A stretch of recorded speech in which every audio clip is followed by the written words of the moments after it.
very good afternoon to you. Welcome to the NSA e-Nugget series. My name is Redha, and I'm very happy and excited to present to you on a simpler way to achieve good fitness, health, and looks. Before we go any deeper into the subject itself, let's do a little poll. I would like you to describe how you are feeling right now. Look at the 4 choices right ahead of you. I want you to submit your answer through the Facebook poll right now. So describe how you're feeling right now, whether you're feeling happy or relaxed, excited, or none of the above. All right? Now, pick one of the 4 choices and submit your answer through the Facebook poll now. Take a couple of seconds to do that.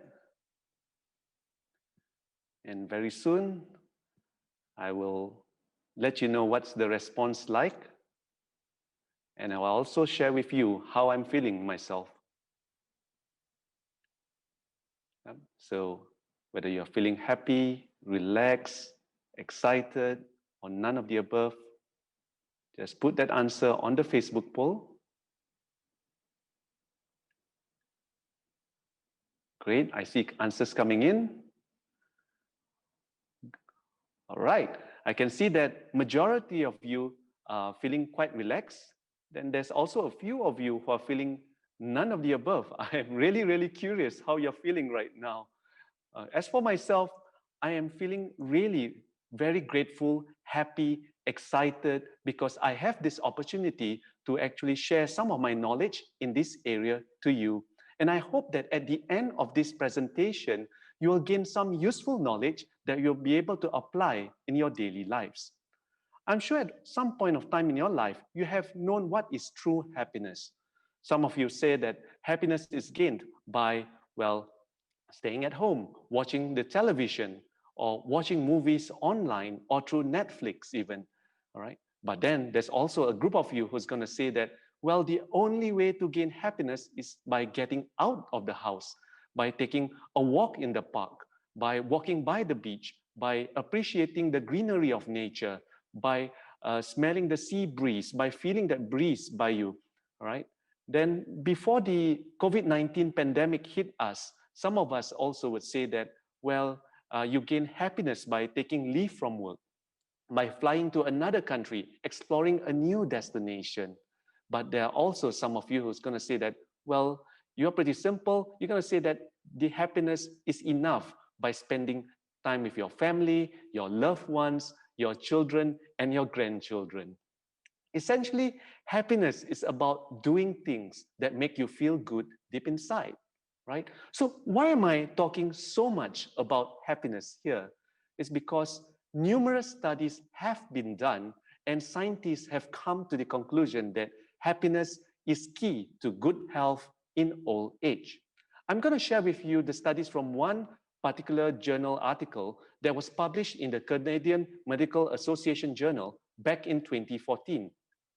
What scientists have discovered is that older people who are happy are found to be fitter and healthier. So this study was done, let me give you a bit of background. This study was actually done among a group of more than 3,000 participants, both males and females in England, aged 60 and above. And they find that older people who are happy are fitter and healthier.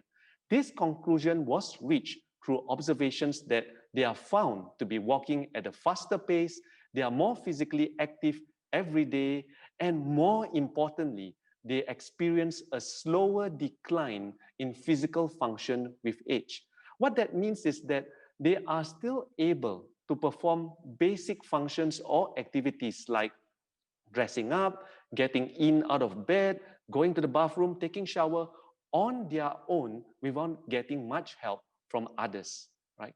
On the other hand, unhappy people are twice more likely to develop heart diseases, cancer, stroke, diabetes, and arthritis.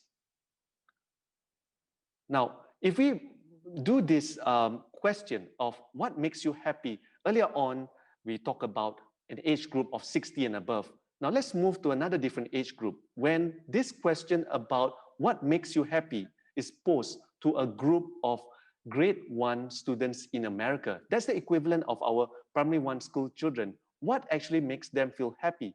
And they were easily able to list out at least 100 things that make them feel happy. Take a look at this list. They even put things like music, friends, mom, TV, dad, Jesus, iPod, kisses, cuddles, parties, right? And Martin Luther King, and many more here. Now, aren't you curious? If we are able to do this same study to a group of adults, right?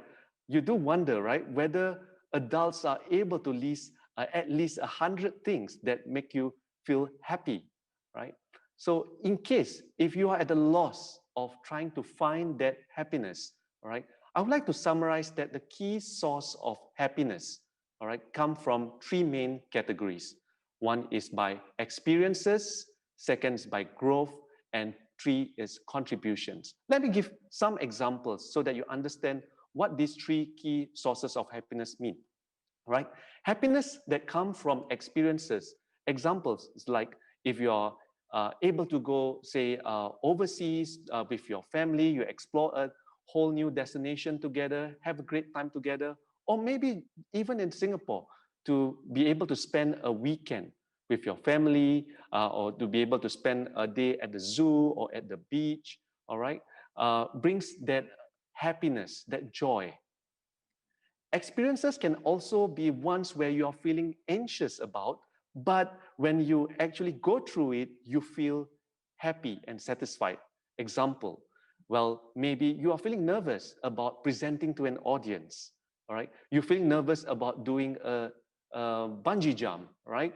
But you know you want to do it, and when you push yourself to do it, and when you finally did it, you feel that immense satisfaction and happiness. So these are some of the few examples of experiences. There are many, many other examples, right? So as for growth, happiness from growth mainly comes from learning or training. So if you pick up a new language and you find that you are able to speak a few basic words to someone else, you feel satisfied, you feel happy, right? Growth can also come from learning how to cook a dish for your family. Growth can also come from learning how to use the computer, all right? To be able to log on to the internet, to be able to meet others through the internet during the circuit breaker periods, for instance. Being able to use the internet to Google information, to be able to log on to a training like today, also can give you the happiness that arises out of growth, that comes through training and learning. But the most powerful source of happiness comes from contributions, all right? Contributions here involves doing things that involve others. You help others, you do things for others, right? So a great example is community service.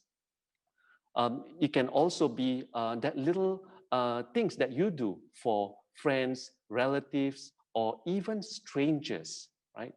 Contribution, happiness that comes from contributions can also come from within your home. When you pledge to yourself that you are going to be a great parent to your children.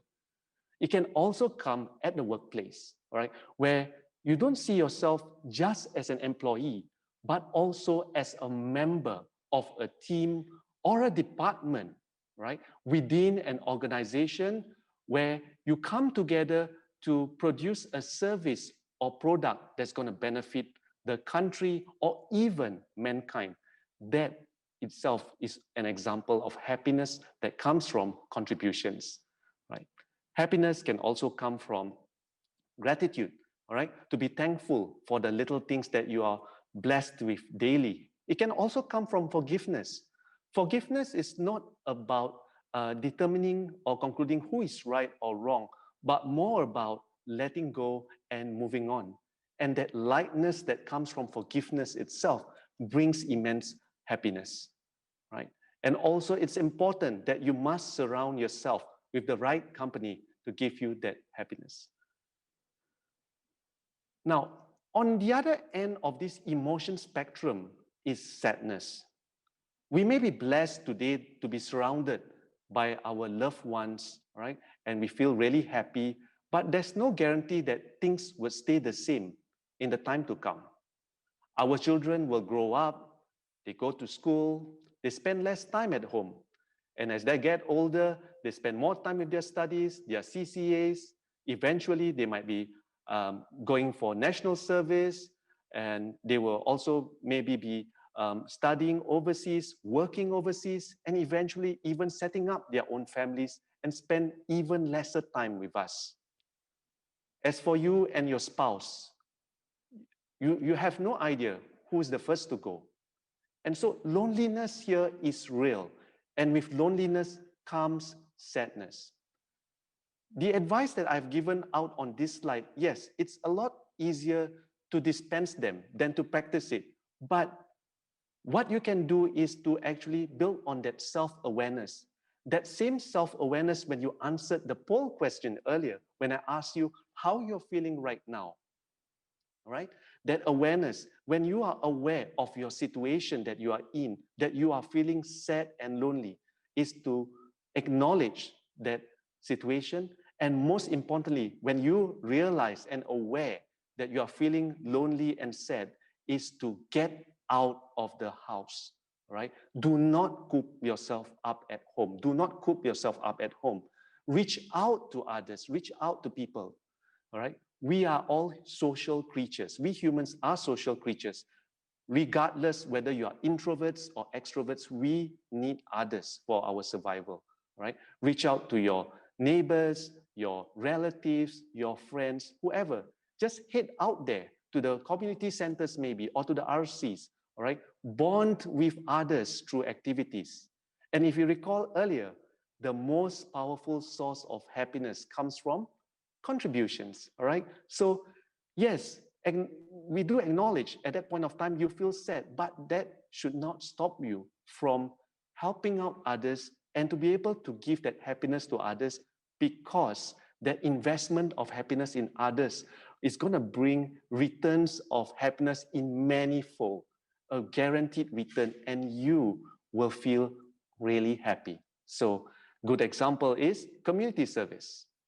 And as you get more internet savvy, all right, you can also Google up on online community groups, right? I've also listed an example like meetup.com. Okay, let's go to something lighter, right? So can we get happiness through food, right? So here's a funny thing. I mean, everyone will say that eating is a very Singaporean thing, but this is where I would like to disagree, because eating is a global thing. Everybody, every country, every culture will claim that their cuisines are the best, right? So over here in Singapore, right, these are some of the things that you can find. Char kway teow, roti prata, laksa, the kuehs, fried chicken, all right? Top it down with, teh tarik, soft drinks, beer, all right? Now, as you are looking at these pictures, all right, be aware of the thoughts that's crossing your mind, all right? Some of you will say that, wow, they do look delicious, or maybe you're thinking, wow, it's been a long time since I had that roti prata. Or maybe I'm gonna have roti, no, maybe I'm gonna have the fried chicken for dinner later, right? So these thoughts, if they do cross your mind, then the question here is, can we still indulge in our local favorites, right? Without any guilt? Or should we avoid unhealthy food and drinks altogether? And I know there are some of you going to ask even further. There may be even some of you going to ask more questions than this, maybe to the point even of, should we even turn to full-time vegetarians? Should we choose organic foods instead? All right. Now, if you do have any of these questions, all right, my approach to this is that, well, I think that these are all unnecessary worries. I would even say that this is excessive worries, because in this approach of having a simpler approach towards greater health, fitness, and looks, I would say that you can eat anything or everything in moderation. Now, isn't that good news? But hold on, before you get too excited, I must add two more statements here. Is that, yes, you can eat anything or everything in moderation, but quantity and variety is very important, all right?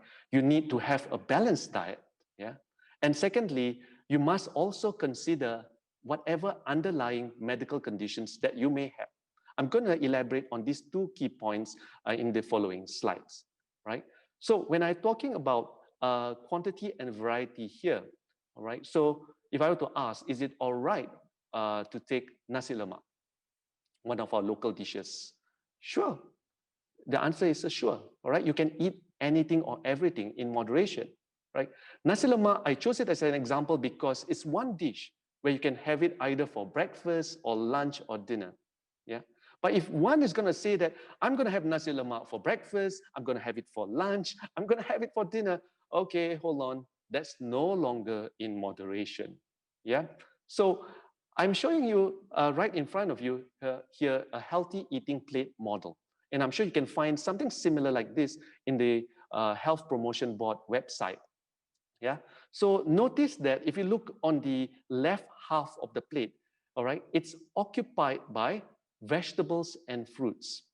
They're a great source of nutrients and vitamins. All right.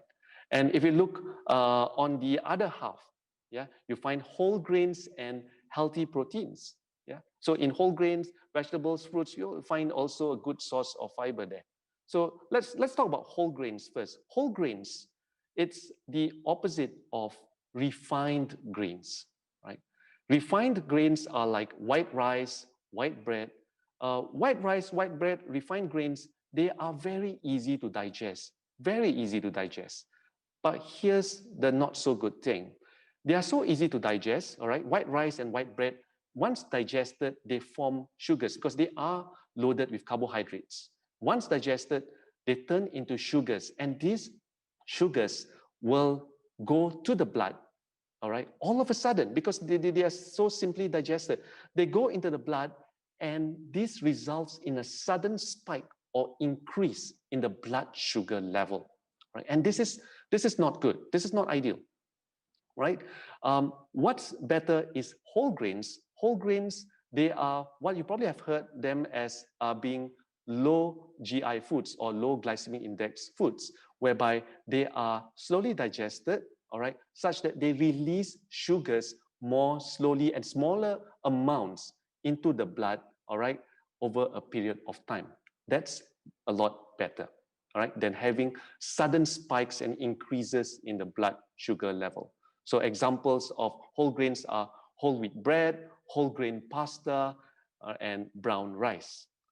Then healthy proteins. Proteins are very important for a healthy body. Proteins make up our hair, our skin, all right, and hence our looks.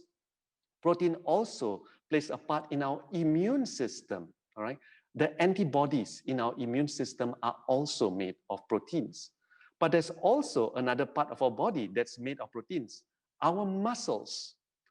Some of you are going to say that, well, I'm not trying to be a bodybuilder here, but protein is important not just for bodybuilders. It's important to everyone, male and female, all right?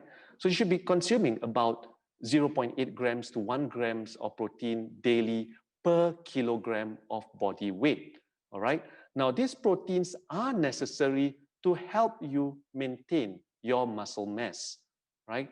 And when you maintain your muscle mass, then you'll be able to do the basic functions of life, like being able to carry things, move around, like what I mentioned earlier in the journal study, right? So good sources of protein are like fish, poultry, beans, and nuts. And I've also said that while you can eat anything or everything in moderation, it's also very important to check for underlying medical conditions. We cannot assume that our body, as we get older, is the same as before. Even if when you are young, you are like probably a competitive athlete in school, you play sports and all, as you get older, your body might also change, all right? So I would also encourage, if you have never done this, is to do health screening, all right? Take up health screening packages, either at a government clinic or private clinic, all right? And you get some follow-up with the doctor, and you can listen to the advice given by the doctor if they tell you that you need to make certain adjustments to your diet or your lifestyle. If you're lucky, you can also find health screening offered at community events. Now, I also want to take this chance to show you about this Screen for Life program. You can find out more about this at www.healthhub.sg. All right, this is only applicable for Singapore citizens, all right, where you pay only $0 to $5 for your screenings. This is only for Singapore citizens at the Community Health Assist Scheme GP clinics, yeah, or the Chores clinics. Right. So just to give an idea, you'll find out that for different age groups, like for example, for those above the age of 50, you are eligible for screening for colorectal cancer, breast cancer, cervical cancer, and chronic illnesses for $0 to $5. Chronic illnesses examples are like screening for diabetes, hypertension, high cholesterol in the blood, all right, or obesity. All right, so we've talked earlier on about attaining an emotional state of happiness. We talk about a balanced diet, eating in moderation, right? Also to find out about any underlying medical health conditions that you may have. So what more can we do now? Let me give you a bit of clue. So this is how Singapore was like years ago. I would just say this is how Singapore was like yesterday, right? So through these pictures, what do you notice? Yes, you notice that there's a lot of physical activity going on, right? Whether it's in the occupation or even the practices of daily living, yeah? You see that people are working hard either at the farm or as laborers. And then when it comes to transportation, you see bicycles and rickshaws to get from point A to point B. Then when it comes to household chores like washing, laundry, you find that you don't really have a washing machine. You have to, well, do it the manual way, scrubbing, and you don't have a tap to turn on. You have to go to the well and get the water, right? There's a lot of physical work going on. Now, how is Singapore like today? So in today's context, right, your children and grandchildren, yeah, they are more educated. They get better work opportunities. They are more likely to land up in desk-bound office jobs, right? And when it's off work hours, they'll go home, all right? Maybe they have outdoor activities, but there are more people now who are just staying home, all right, sitting in front of the computer. They will do online gaming with the community. They will also be checking out the social media online. They will also be, well, watching videos online, right? So everything is getting more sedentary lifestyles. The smartphone was invented about a little more than 10 years ago, right? And with that comes the applications. Once upon a time, if you really want to buy groceries, you have to get out of the house, you have to go to the supermarket, get your items, and physically bring them back home. All right. And if you're hungry, well, and no one's cooking at home, you have to get out there to take away some food. Yeah. But now with the availability of apps on the smartphone, all you have to do is just to click a button. All right. And the next thing you know, you find your groceries, you find your dinner just at the doorstep of your home. All right. So the convenience of technology also is making us do less physical work. Now, here's a question that I want to pose. How do you think is the eating habits of today different from the eating habits of yesterday? All right. You realize that in today's context, we are eating better food. We are eating more even than people of the past.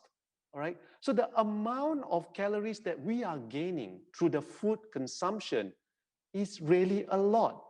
But yet we are not spending them in terms of physical activities. We are not spending those calories. So there's more calories that is being taken in, but not as many calories that's going out in doing physical work. This is today's problem. So what happens when there are more calories being taken in than being spent, right? Our body, through evolution, has been programmed that if you happen to have any extra or excess calories, right, they will be converted to fat reserves, all right? So that is why overweight problems and obesity are more common in today's context than before. So what's the solution here? Well, I'm afraid that there is no shortcut. It's only through exercise. Exercise is the only way you have to spend those excess calories. Well, you're not going to say that, well, I'm going to go back to farming, right? There's no way you can do that, right? With, in today's world. And also there's not much place where you can do such activities, right? So exercise is the only way. But I have good news here, is that in today's context, all right, with the sprouting of the public spaces and green corridors and also the mega gyms in Singapore, right, there are many choices for exercise. Even in the mega gyms, there are also classes, not just about carrying weights. There are also classes. There are many kinds of classes. Some classes, the exercises, they are a little bit more towards like martial arts. Some are a little bit more dancey. Some are like Zumba. So there are many, many choices. And you also have the choice of either wanting to do it alone because that's your preference, like in the top left-hand picture, right? You might want to go to the gym alone or go and jog alone. You can also be doing it with your loved ones, all right? Or maybe you want to get out there, join a community, all right? Do Tai Chi together. The most important point here is make it enjoyable. The moment you make it enjoyable, you'll feel happy about it and you become addicted to that happiness and you will look forward to doing it regularly, right? So I would like to take this chance to mention a little bit about exercise. There are three categories of exercise, right? The first one is endurance training. Second one, strength training. And the third one, flexibility training, all right? It'll be good if you can do as much as possible all these three categories, incorporate them into your habits. So let's talk about endurance training first. So endurance training here is exercise that helps to build your stamina and strengthen your heart muscles. Now, building stamina is important so that you do not get tired easily. You can perform the basic functions, the day-to-day living, right? So an example is running or jogging. So if you can't run, if you can't jog, well, you can walk, right? Walking is a great form of exercise, right? And if let's say the doctor has mentioned that, well, walking or running is not good for you because of your joints, then maybe you can check with your doctor whether swimming is an option, right? You can also cycle or even row. And if you're lucky to have buddies, all right, whom you can team up with, well, you have other options. You can play badminton, tennis, table tennis, basketball, soccer, volleyball, right? So endurance training is very important because they help you to strengthen your heart muscles. So what's good about strengthening heart muscles, right? Let me give you an example. So if you were to take the resting heart rate of a normal sedentary individual who is healthy, it will be around maybe 70 to 80 plus, right, per minute. But the resting heart rate of an athlete, a trained athlete, like a marathoner, they can go as low as 40 beats per minute. Are you surprised? They can even go lower than that. Yeah. So what happens is that in these trained athletes, their heart muscles are so much stronger such that such that one beat of their heart is able to efficiently deliver oxygenated blood to the rest of the body, to the extreme parts of the body, such as the leg and the feet, all right? That one beat of the heart is powerful enough to deliver it. So, but when we are not trained, when we do not do endurance exercise, then our heart muscles become weaker. As a result, it has to beat many more times per minute, all right, to deliver the same work, to deliver the same oxygen, all right, to the rest of the body, right? Okay.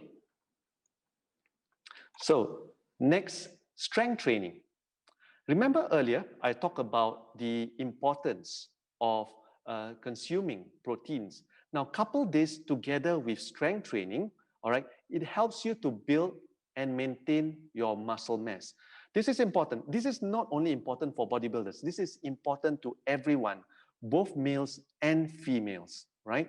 Because if you want to be able to do your daily activities easily, you got to maintain that muscle mass. As we get older, all right, our muscle mass tends to decrease. So what we want to do here is we want to slow down the decrease. We don't want the decrease to happen too fast. We want to slow that down. Yeah. So if we want to slow it down, you have to do some form of strength training, and you must eat sufficient protein in your daily food. All right. So strength training often it involves some form of application of force, whether it's push or pull, and might even involve weights or even just using your own body weight. Right. You can do this either at the gym, all right, or even in the fitness corners. All right. I can suggest to you that why not this evening, take a walk, do a walk around your neighborhood, find out where's the location of the closest fitness corners. All right. And you can also, if you don't want to do that, you can just go to the Active SG gyms that are available in the neighborhood. Yeah. Now, the final category is flexibility training. This is also important. One example of flexibility training is stretching. So before you actually engage yourself in endurance training like running or even strength training like carrying weights, all right, it's good for you to warm your body up a little bit, all right, and then perform stretching. This helps to lower the risk of injury and reduces the aches and pains that you may get post-exercise, right? Other examples of flexibility training are Tai Chi, yoga, and Pilates, right? So flexibility training also helps to improve your posture. Yeah, and when you improve your posture, when you're able to walk straight, you definitely would look younger. Simple tip, you do not have to spend much money. Just walk with a great posture and you look many years younger. Okay? Now, when I remember when I was young, right, and I was learning how to exercise, and I enrolled myself at the community gym. Back then, there was no internet. So the only way I picked up exercise tips was by making friends with the members at the gym, many of whom were much older than me. So, and I make friends with them and I learned how to exercise. Now, when I ask the youths, how do they learn how do they learn to exercise these days, right? Many of them tell me it's all from the internet. A lot of it came from YouTube as well. From the YouTube, they learned how to perform certain exercises. They can Google also information, right, on what exercises and stretches are good.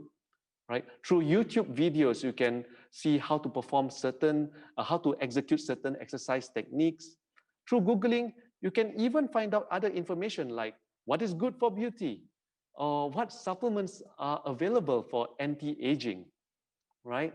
But here's the problem and challenges of the internet age. There are tons of information out there in the large cyberspace, right? In the internet space, you find facts that are proven. Proven by what? Proven by the medical community, proven by scientists to be true. But at the same time, in this space, you can also find a lot of false information, information that are not proven, unproven claims. You can find even contradictory pieces of information and even fads. What are fads? Fads are, they are often trends. Realize that with this internet age and with the social media presence online, you find that even personalities and celebrities are coming out with online presence. And then say example, they are being interviewed and they will ask questions like, so you're looking great at this age. You're already in your 50s and yet you're looking so young. What's your secret? So such questions may be posed to these personalities and celebrities who have a large following. And maybe just for an example, maybe this personality just answers and say that, well, every morning I chew curry leaves before I eat my breakfast. And the next thing you know, just because this personality has a large following, the next thing you know, a lot of people listen to that. They believe her or him saying that, well, that's how I look good.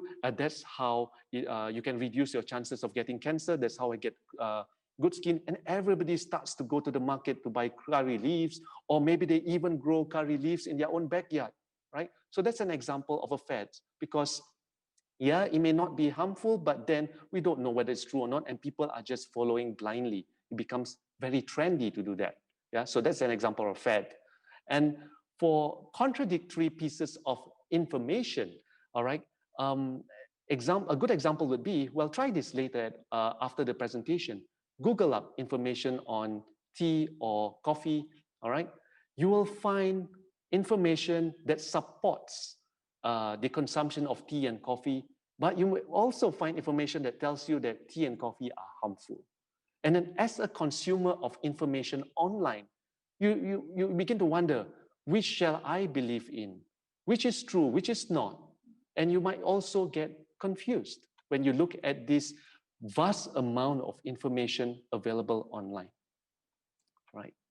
Now, earlier on, I've talked about the importance of building muscles, right? There's endurance training to build the strength of your heart muscles, to also build the strength of your muscles of your skeletal system through strength training, right? But there's one muscle we must not ignore. It's our brain. And I must congratulate you at this point, if you're still listening in, you definitely have that spirit of learning, all right? You did not ignore your brain muscles. And I would encourage you to continue that spirit of continuous learning, yeah?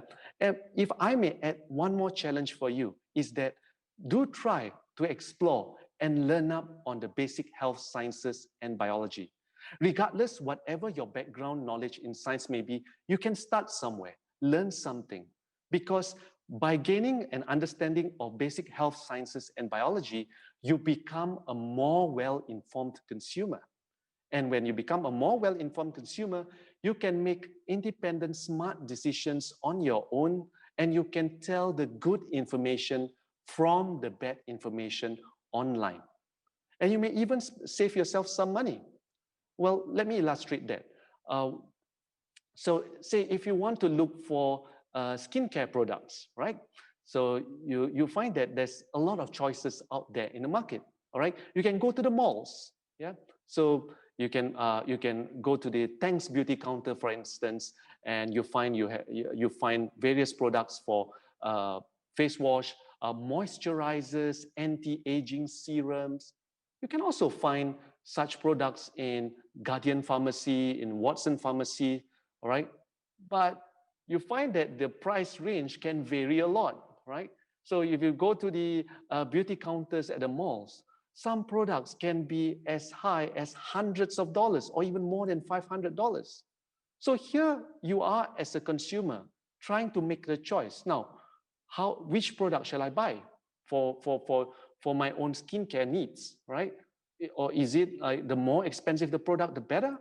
All right. So you don't know how to make that decision if, let's say, you are not armed with sufficient knowledge, right? So if you get a good understanding of the basic health sciences and biology, it may help you to save yourself some money. Yeah. So I just want to take this opportunity just to share with you that myself and my colleague in Nanyang Polytechnic will be conducting this course if there is sufficient numbers, all right, this on the science of aging gracefully, diet, exercise, skincare. All right, I'll be talking about carbohydrates, proteins, fats, what their roles are in health and exercise, while my colleague will be talking about the sciences of skincare, right? However, I must caution that if all you are interested in are just tips, like just tell me what shall I do for my skin, just tell me what to do for exercise, I'll just do it, all right? If you are having this mindset, then this course is not for you. This course is for those who are interested to learn the science behind it all. Or if you're feeling intimidated in this journey of trying to learn the basic sciences and to understand what's going on in your biology, this one-day course may be help you to kickstart your journey in learning up the sciences. Right? So let me summarize my presentation for today.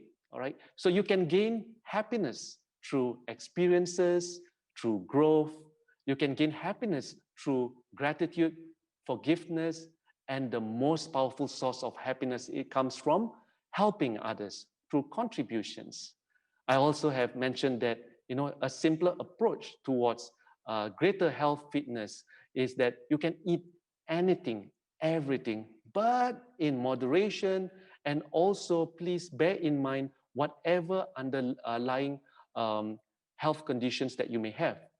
Maybe I can elaborate about that, the health condition I'm talking about. If let's say a doctor tells you that you have hypertension or you have diabetes, then you have to make certain adjustments to your diet and exercise. All right, but putting all that into consideration, you can eat everything else in moderation.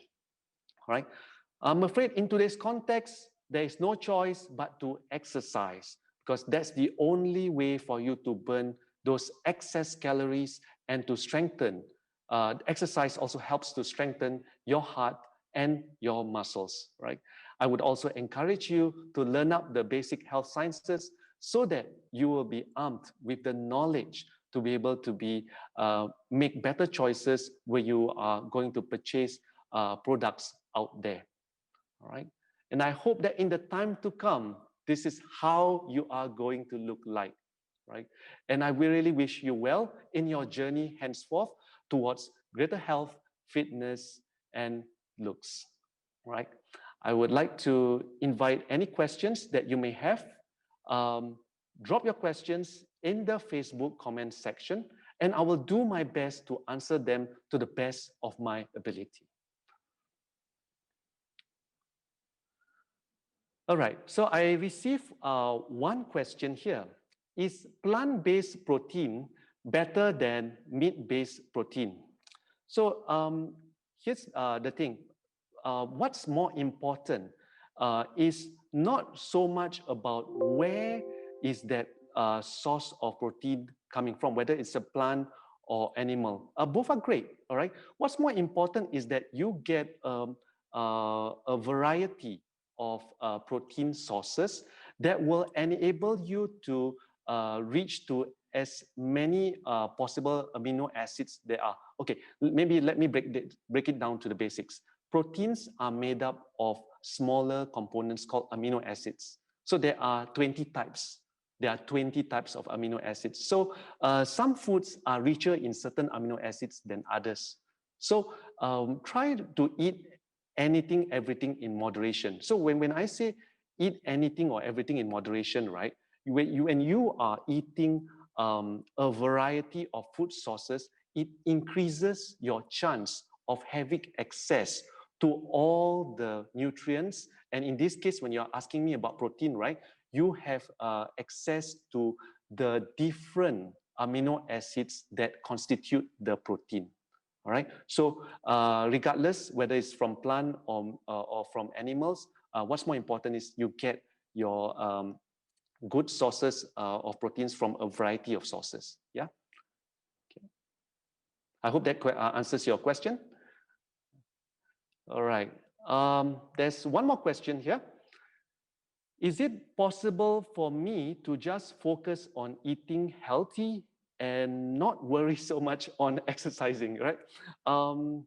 Okay, depends on your situation, right? Some of you might ask this question because, well, you feel that you are busy with your work, with your study or your lifestyle, right? It's really busy that you find that it's so hard to find the time for exercising.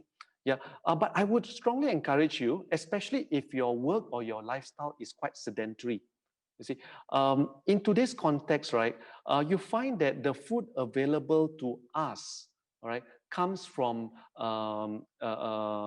in a way that is like, you know, food that is more delicious. They have more calories, right? And when things are quite delicious, you tend to eat a little bit more than what you actually intended. All right. So there's also this problem of controlling how much you're eating. Okay. And secondly, bear in mind that as we get older, all right, we actually become less active. Our metabolism actually goes down. Yeah. So so the amount of calories that we are spending compared to what's going into our body, you know, there's that imbalance. Yeah. So the moment you have more calories that you're consuming than what you're spending, right, then our body actually has this excess calories. You have this building up of fat stores in your body, and you end up having unnecessary weight gain. Yeah. So I would still think that you should still consider incorporating some exercise into your habit. You do not have to do exercise every day, because I also believe that resting is part of training. All right, you can find out more tips online. You can also you know, speak to, or know, if you have the if you have the budget to spare, you can also try to engage a trainer to help you get started too. Yeah, but other than that, I think the tips that I've given in this presentation is actually sufficient for you to get started. Okay, you can just take a walk. Yeah, just incorporate that. Maybe if you need to buy food, just walk a longer route, or you can somehow look at your own activity for the day, find that gaps or moments, right, when you can incorporate that physical activity. All right, preferably is a good enough time period for you to do some activity, like maybe if you want to walk, at least have like a 20 or 30 minutes. All right, if the more you can spend, better. All right, but start slow. Start slow. I know that when you ask this question, there's a chance that, well, maybe you find either exercise quite boring or a burden. Find a way that makes you happy. Either finding an exercise that you think it looks interesting, or finding the right companion to do it with you. Right? And I wish you the best. Don't give up. Okay, try to start some exercising in your life. Yeah. Okay, I hope that answers. Next, how to exercise when one is physically challenged. Yeah. Okay. So I'm not too sure what you mean by physical challenges. If you are actually if you're actually in like regular consultation, okay, for with a doctor or specialist or health checkups, right? You can either ask your doctor or the physiotherapist, all right, for recommendations on what you can do. Okay, and I also want to point out there are also various internet resources out there, okay, that you can take a look. All right. If the physical challenge comes in like in the form of, like, say, knee problems and such, right? Consult health professionals or the doctor and ask whether swimming is an option also. Yeah. Yeah. So I'm not sure what the circumstances that you are in, but if you are in a regular contact with a health professional, seek their inputs as well. Yeah. Okay. Next question I see is, how about substituting daily exercise with daily meditation. Okay, I don't really have as much knowledge about meditation. I'm also kind of like trying to put that into my daily practice in recent times. All right, meditation does help you to attain that calm, certain clarity. It's probably a good practice for you to do at the start of your day. All right, it's a good time for you to practice your gratitude, and which in turn is some form of reflection that might bring you that happiness. Yeah. So meditation, if you practice it over a period of time, it is said also to bring some form of health benefits, no doubt. Yeah. So it's a good practice, but I would also still encourage you, if you can, all right, besides the daily practice of meditation, right, which is good, all right, it helps you to support in terms of your emotional needs. It brings about happiness as well, which is important towards good health. But now the question here is, do you have a channel for you to spend that extra calories that you may have? Yeah. So if let's say you have excess calories and you are not spending it, then in the long run, it can lead to issues. Yeah. So you may still need to do some form of exercise. Yeah. Okay. All right. I find another question here. Is Tai Chi good to maintain muscle mass beside training flexibility? Okay. So again, I'm not a Tai Chi master, and I don't really do this. But from my observations, Tai Chi is a great exercise. If you are doing this, continue to do this. And one more thing is that, well, if you are doing Tai Chi with others, even better. All right, the emotional bonding that you build with the class participants is going to be of great, immense benefit. All right, especially as we get older, you need that social connection as well. All right. Yes, Tai Chi helps in the training of flexibility. However, right, when it comes to maintaining muscle mass, one of the principles of strength training is that you got to exert some form of force that comes maybe either through your body weight or through some pushing and pulling, or even using external weights like dumbbells, right? Because your muscle, when it keeps repeating and doing the same thing every day, it's not going to be of much benefit. The muscles in your body needs challenges. So that's why when it comes to like strength training at the gym, right? When it comes to lifting of weights, beginners are always advised to start slow. Start with really light weights or even just pure body weight. All right. And eventually they are told to progress, to start getting a little bit heavier each time. And then once they're finding that becoming easy, to add a little bit more weight. So you need to add that resistance, all right, to give you that some form of physical pressure for you to exert. So when you have that resistance or weights, right, it will train the muscle to kind of like, okay, we need to make this a little bit stronger. All right, we need to maintain the muscle mass because this pushing requires the muscle mass. But if you don't exert much force, then it's like a message being sent to your body that, hey, you know what, we don't need to keep this muscle mass because this body is not doing this kind of work anymore. We can actually just take it away, just waste it away, because this person is not doing much physical work. He doesn't need the muscles. So your body will just kind of like break down that protein from the muscle and use it for other purposes. Yeah. So that's how our body is programmed. But if you exert some force, then it's like sending a message to the body that, hey, our muscle at the moment is not able to cope. We need to build up a bit of mass here so that we can cope with this pressure in future. And that's how the muscles is built with time. All right. So it's built through a combination of strength training as well as a good protein intake. Right. Okay.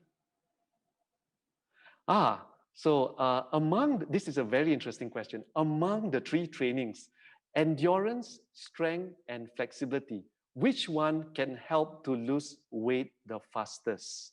All right. So before I put your hopes up too high, do not believe in anything that tells you that you can lose weight in a very, very short time. All right. You cannot lose your weight overnight. You cannot lose your weight in 1 week. Not even 1 month, to be honest. That's at least that's my view. Is that when you want to lose weight, the best is through a combination of endurance and strength training. Endurance and strength training, and I'll tell you why. All right. So when it comes to endurance training, right? When you are running or walking, okay, you do it in a way that such that you do not end up losing the breath. All right. Do a jog such that you can still imagine if someone is next to you and you can have a conversation while jogging. You can still speak a few words like, how are you? Yeah, fine, thank you. You can still say some words without choking on yourself, right? So that's a good pace to do, and you do it over a longer distance, over a longer period of time. So that means like maybe it could be a brisk walking, it could be walking or jogging over a period of say more than 30 minutes, all right? And during that time, right, when you are still not so out of breath, because if you are out of breath, then most likely you're gonna be burning a lot more carbohydrates. But if you want to burn more fats within your body, all right, you must make sure that your body still has has sufficient oxygen intake, and you do a long slow jog or a long slow brisk walk. Yeah, so that's for endurance training. Yeah. Now, strength training, this part, okay, imagine this. What if you can burn calories while you are sleeping?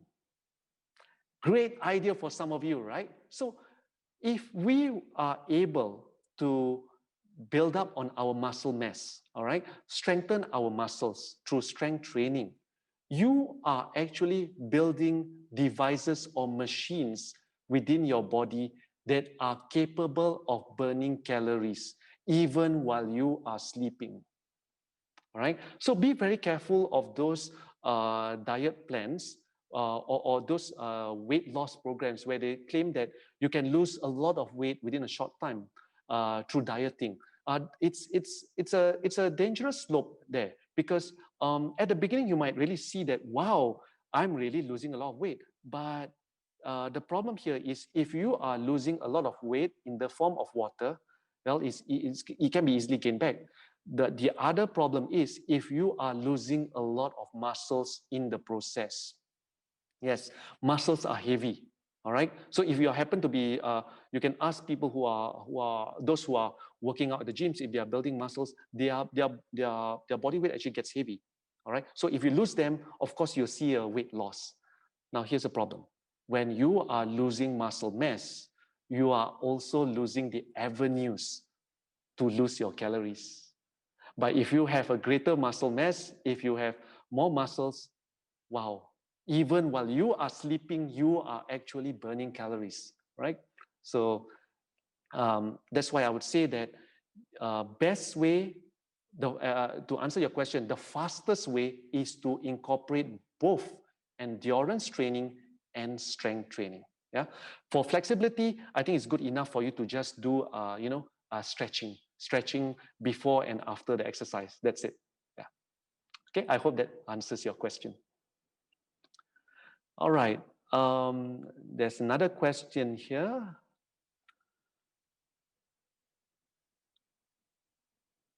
There are many information on healthcare, and they keep changing with time and scientific research. Can we just keep to what we like to eat and exercise in a moderate way? Yes, and that's my whole point of this presentation here, is that there's tons of information out there. It gets confusing. All right. So my approach here is really simple. You can eat anything or everything, but moderately, all right? But also build on that awareness of your activities, your daily activities. Are you really very sedentary? Or are you really physically active? What are your activities like? You might need to make certain adjustments as you get older, all right? Don't forget on the health screening, all right? Find out how your body is progressing with age, all right? And with that, you make the adjustments to your diet habits, your lifestyle, all right? This must go hand in hand. But also, I want to encourage you here, like in my earlier presentation, right? That keep up this continuous learning, all right? Build up on your basic knowledge of sciences, and then eventually, right, you will also gain that confidence to cope with, get that confidence to cope with the information online, all right? Now, scientific research is of course ongoing, all right?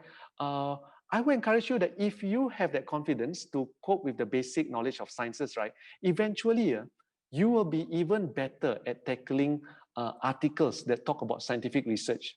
All right. So you'll gain the advantage of being on top of the latest updates.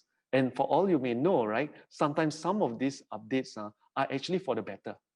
All right, are actually things that might be something to do with about the attainment of health and exercise and all. So yeah, but if let's say all the information at first you find it wow very overwhelming, okay, so I would tell you that okay, just start off easy, all right, eat a balanced diet, incorporate easy exercises, start walking or start jogging, running, all right, get to know people, go out there, um, do a bit of strength training, all right, in the neighborhood gyms. Do it progressively, all right, do it progressively, and as you gain that confidence, all right, and all, and you as you learn more stuff, as you learn more stuffs with time, you will gain that confidence to manage information that you are seeing right now on healthcare and all that is coming up online. Yeah.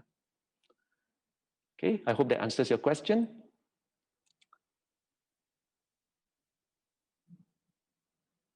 Okay, yeah, there's an interesting question here. Is it better to choose exercise that can sweat a lot as it can help to burn out calories faster and get rid of toxin? Okay, so it's because we understand that because here we are in Singapore, right? The weather is here is either hot and wet, and the humidity here is pretty high. So sweating is quite a common phenomenon here. And it's good that you sweat. Number one is because as we exercise, right, regardless whether it's endurance training like running, jogging, playing soccer or badminton, or even carrying weights at the gym, right, your muscles are working. Some muscles are working.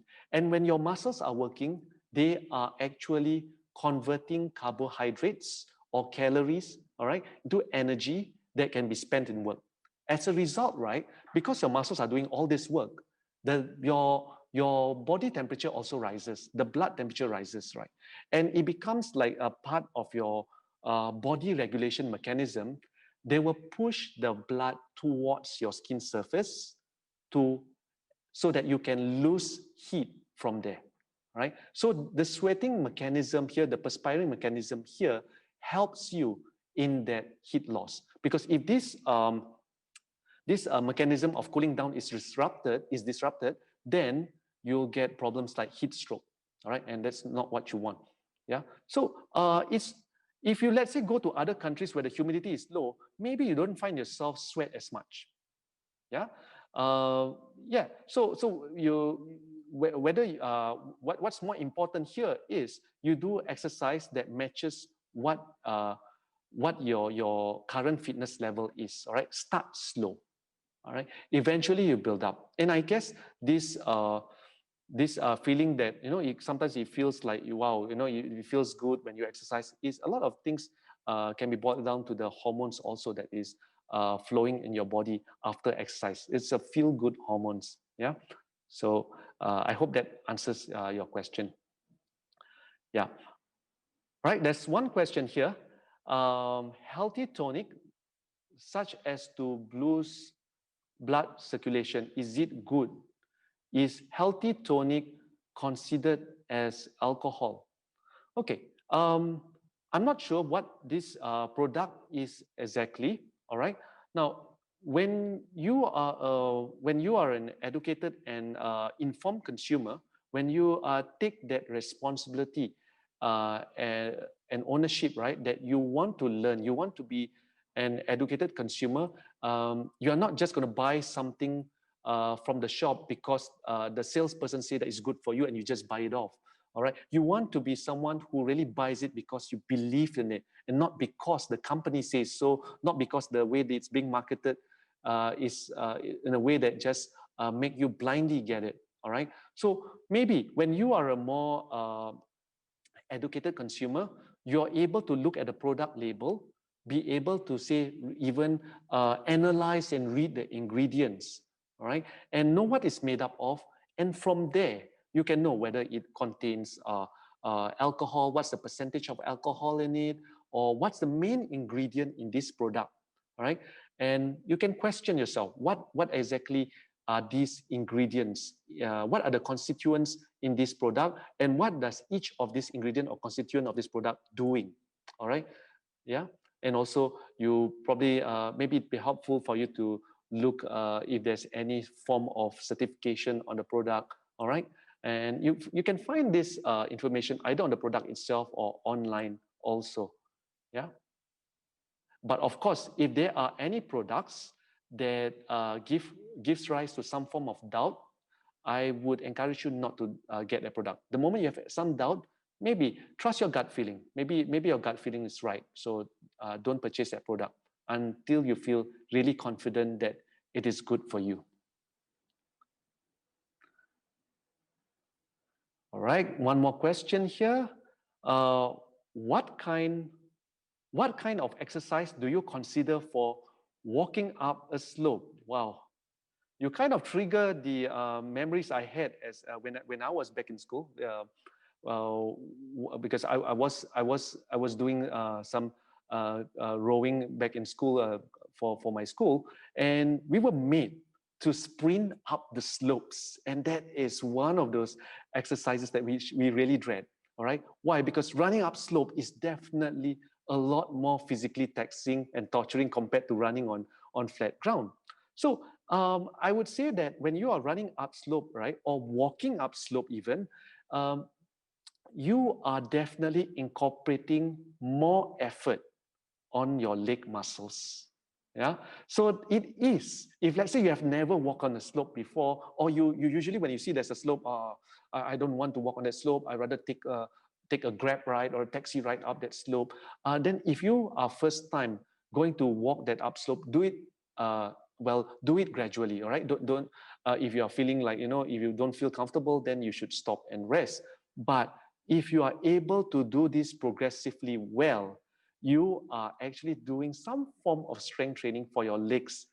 Also, not forgetting the endurance exercise. To walk that up slope takes more effort than walking on a flat ground. Yeah, so you also find yourself like, while taking more breaths of oxygen, you are also training your heart muscles, both your heart muscles as well as your leg muscles. Yeah, so yeah, walking up slope is definitely more strength exercise than walking on flat land. If I get that point across to you, yeah.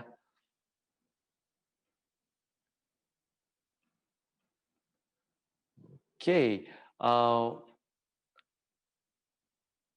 Okay. Why having muscles can burn calories during sleeping? Okay. So it's like what we call the concept of the basal metabolic rate. All right, BMR. Okay. Our body, even when we are not doing anything, even while we are sleeping, we are burning calories. It's basically the calories that's being burned just to keep yourself in the state of being alive. So you can look up this term, basal metabolic rate. All right. So if you have, so someone who has a greater muscle mass, they have a higher basal metabolic rate. They will have a background value of a number of calories that is being burned even when they are not doing anything higher than someone with a lower muscle mass, right? Okay. Right. Thank you for all these questions. Now, if you do find my talk useful, do put a like to it. Share this video with your loved ones, your family, your friends. Help them to pick up these useful tips at their own pace and convenience. I've also shared with you about a course that I'll be conducting with my colleague. If there are sufficient numbers, you can contact Miss Candice Chung at the following number, 6550-1594, or visit that following web page. I've also want to share a message from the National Silver Academy and C3A. Please call 6478-5029 or visit www.nsa.org.sg to explore the many learning opportunities for seniors aged 50 and above.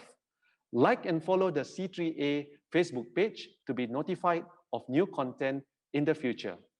I would like to wish you all the best in your journey towards greater health, fitness, and looks. Take care.